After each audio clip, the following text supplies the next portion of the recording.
warahmatullahi wabarakatuh. Mudah-mudahan siswa-siswi semuanya dalam keadaan sehat walafiat dan dalam lindungan Allah Subhanahu wa taala. Baiklah, kita bertemu lagi pada pelajaran biologi. Kali ini kita akan membahas materi mengenai klasifikasi virus dan replikasi virus. Tujuan pembelajarannya adalah untuk mengetahui pengelompokan virus atau klasifikasi virus dan juga bagaimana virus bereplikasi baik secara dauritik maupun daur lisogenik. Baik, ikuti pelajaran kita dengan baik supaya kalian benar-benar paham dan bisa mengaplikasikannya dalam kehidupan sehari-hari. Klasifikasi virus. Beberapa ciri-ciri khusus pada virus dapat digunakan sebagai dasar pengklasifikasian virus. Ciri-ciri utamanya yaitu asam nukleat RNA atau DNA.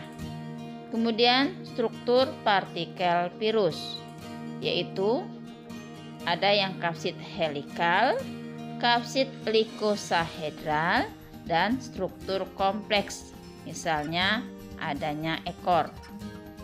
Kemudian berdasarkan jumlah kapsomer, berdasarkan ukuran virion, dan kerentanan terhadap bahan-bahan yang melumpuhkan. Sedangkan ciri-ciri khususnya yaitu kisaran inangnya, yaitu berdasarkan spesies inang dan jaringan inang atau tipe-tipe sel yang khusus. Kemudian cara penularannya dan struktur permukaan khusus, misalkan sifat-sifat antigenik. Pengelompokan virus berdasarkan kandungan asam nukleatnya. Virus dikelompokkan menjadi ribovirus dan deoksiribovirus. Artinya di sini yang ribovirus atau virus RNA, yaitu virusnya terdiri dari asam nukleat berupa RNA. Contohnya picornavirus penyebab polio, orthomyxovirus penyebab influenza, TMV penyebab mozaik pada daun tembakau, paramyxovirus penyebab campak, rhabdovirus penyebab rabies, dan arenavirus penyebab meningitis. Kemudian yang kedua, virus yang mengandung DNA atau deoksiribovirus. Contohnya herpes virus penyebab herpes, bakteriofag virus yang menyerang bakteri, favivirus penyebab kutil, adenovirus penyebab pneumonia, dan poxivirus penyebab cacar. Selanjutnya pengelompokan virus berdasarkan bentuk dasarnya, yaitu virus bentuk ikosahedral, virus yang memiliki bentuk tata ruang yang dibatasi oleh 20 segitiga sama sisi dengan sumbu rotasi ganda. Contohnya virus polio dan adenovirus. Kemudian virus bentuk helikal, virus yang memiliki bentuk menyerupai batang panjang, nukleokapsidnya tidak kaku, berbentuk heliks, dan memiliki satu sumbu rotasi. Pada bagian atas terlihat RNA virus dengan kapsomer. Contohnya virus influenza dan TMV. Kemudian virus bentuk kompleks. Virus ini memiliki bentuk struktur amat kompleks dan umumnya lebih kompleks dibanding virus lainnya. Contohnya poxivirus, yaitu virus cacar yang mempunyai selubung yang menyelubungi asam nukleat.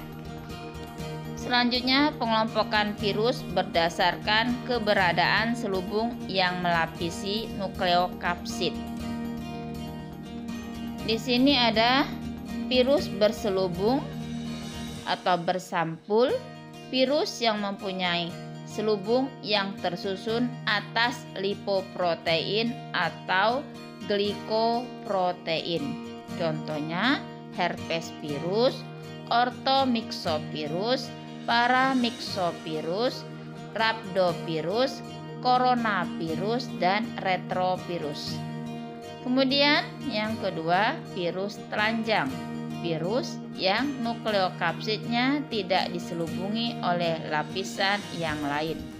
Contohnya adenovirus, papovavirus, picornavirus, dan reovirus. Pengelompokan virus berdasarkan jumlah kapsomernya. Virus 32 kapsomer, misalnya parvovirus. Virus 252 kapsomer, misalnya adenovirus. Kemudian virus 162 kapsomer, misalnya herpes virus. Virus yang 72 kapsomer, misalnya papovavirus, dan virus yang memiliki 60 kapsomer, misalnya picornavirus.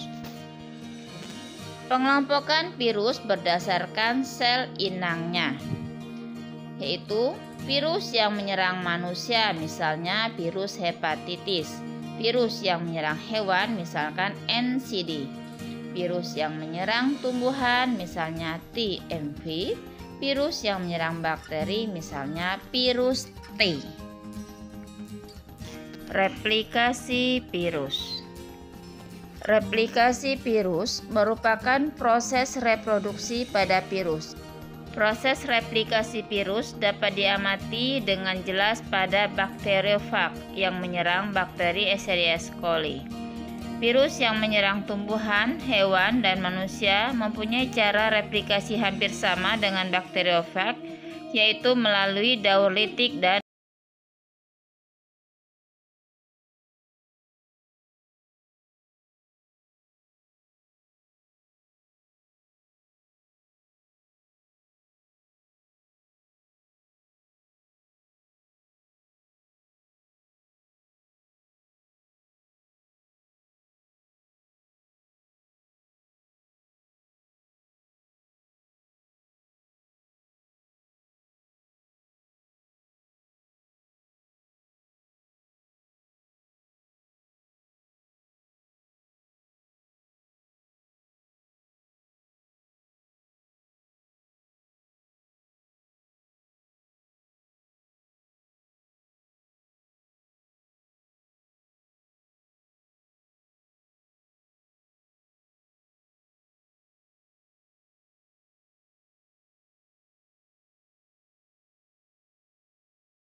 menyebarkan 100 hingga 200 virus baru.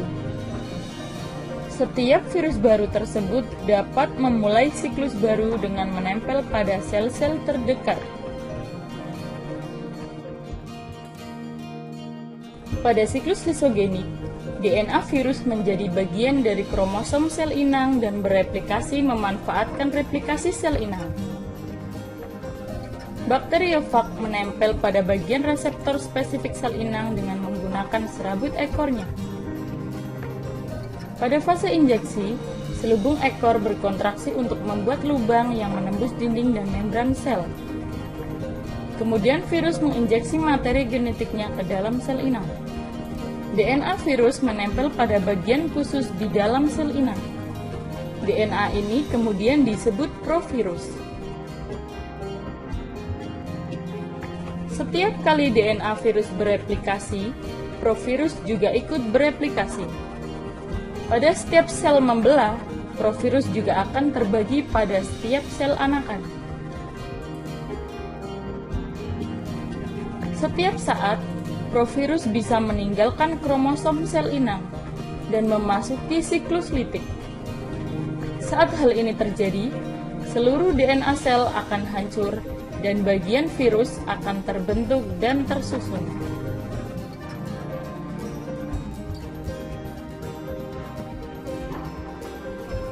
Virus baru akan merusak dinding sel inang yang kemudian pecah dan akan melepaskan virus-virus baru.